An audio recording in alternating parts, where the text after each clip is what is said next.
In previous session, we have seen about gravitation. Today we are going to do one activity. You know very well about this.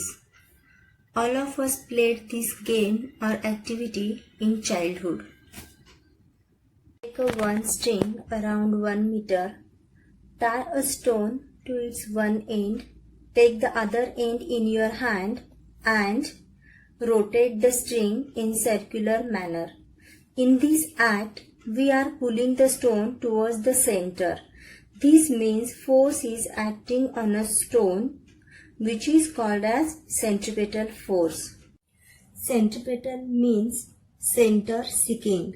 That is, the object moving in circular motion tries to go towards the center of the circle because of this force.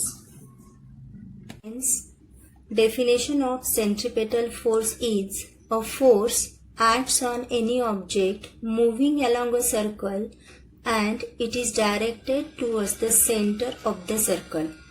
This is called the centripetal force.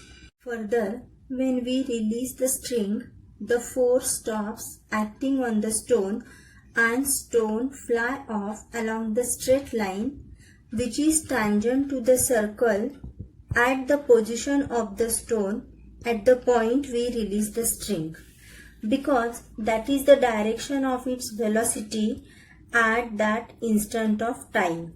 You may remember that we have done similar activity in 9th standard with the help of circular disc and one coin. We know that the moon, which is the natural satellite of the earth, moving around the earth in a definite orbit. During this motion, the direction of motion of the moon and its speed constantly changes. From the above example, you can clearly understand that there must be a force acting on the moon, and this force is exerted by the earth, which is attracting the moon towards itself. In the same way, the sun is attracting the planets towards itself. Now, we have studied the concept of circular motion and centripetal force.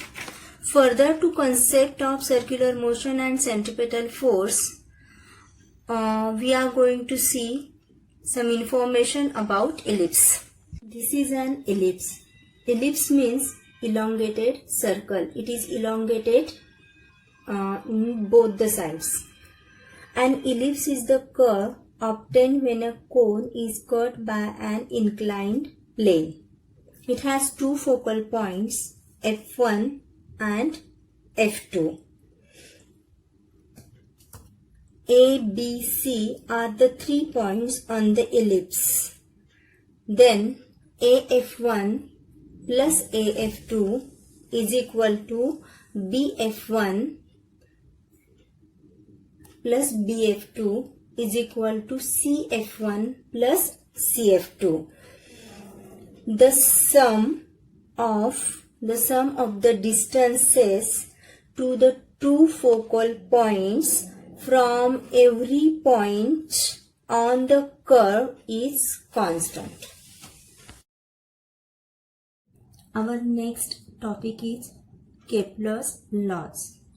Johannes Kepler was a German astronomer and mathematician. He studied the data available about planetary positions and motion. While studying, he noticed that the motion of planets follows certain laws. By his regular observations, he stated 3 laws describing the motion of planets. These laws are known as Kepler's laws. Kepler's first law. The orbit of a planet is an ellipse with the sun at one of the foci. This is an ellipse having 2 foci or focal points.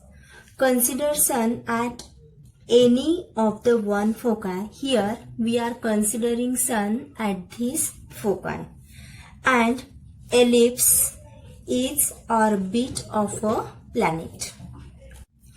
Kepler's second law. The line joining the planet and the sun sweeps equal areas in equal intervals of time. To understand second law, look at this figure. In this figure, we have drawn three equal areas joining planet and sun. In this figure, you also see the planet has covered different distances in same area, that is distance AB, distance CD and distance EF. As the planet goes nearer to the sun, its speed increases. When planet started to move away from the sun, its speed decreases.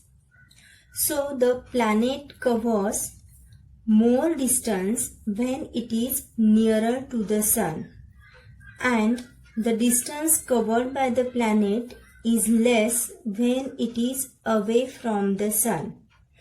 But time required for planet from A to B, C to D and E to F is same as the area ASB is equal to area CSD is equal to area ESF. Kepler's third law. The square of its period of revolution around the sun is directly proportional to the cube of the mean distance of a planet from the sun.